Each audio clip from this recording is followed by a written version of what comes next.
Happy Mother's Day sa tanang mga mama karon. Karong adlaw kay Mother's Day man, nagkasinabot bing mga magsuon nga i-surprise pud amo ang mama. Bahala ginagmay ra importante malipay pud siya. Bago ko na malit ni hapit sa ko kadali diri sa Milan Bank kay nag-withdraw ako. Kay wala man koy cash nga gigunitan. Ni palit sad kog bulak unya, ni palit na lang pud ko og cake diri sa Cake Baylian. Ganahan jud ko mo palit diri kay lami man gud ang ilang mga cake. Pag human na magpalit og cake ni biyahe na pud may padulong dito sa may Gisano kay mamalit man gud mi og cellphone.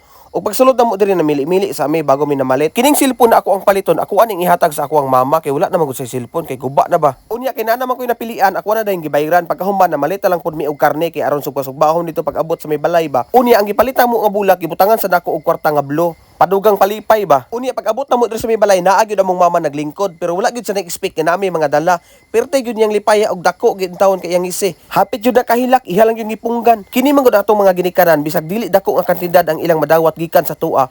Perti na gyud na nilang lipaya. Human naman sila og gasto sa tua, panahon na pud siguro nga mobalos puta sa ilaha. Bahala ginagmay ra gud nga katindad ang importante na kahatag ta. Lipay na kay na sila. Kay ang pag-atiman sa atong nga ginikanan sa tua dili jud kabayaran og kwarta. Unya nagsugba na lang pud mi aning karne nga among gipamalit. Unya ang ako ang papa ra nagsugba ani kay ako nagbidyo-bidyo man. Unya kay luto naman amo ana ning gipang-slice diri sa sulod kay mura gutom na jud. Unya ang sinabuhan nga manok wa na nagbukal-bukal na. Maoro jud ni tanan namong handa pero okay na kaini kay daghan-daghan naman ni. Unya diri na lang taman akong video. Mga on itanin ninyo. Daghang kay salamat sa inyong pagtanaw aning video ha. God bless po sa inyong tanan.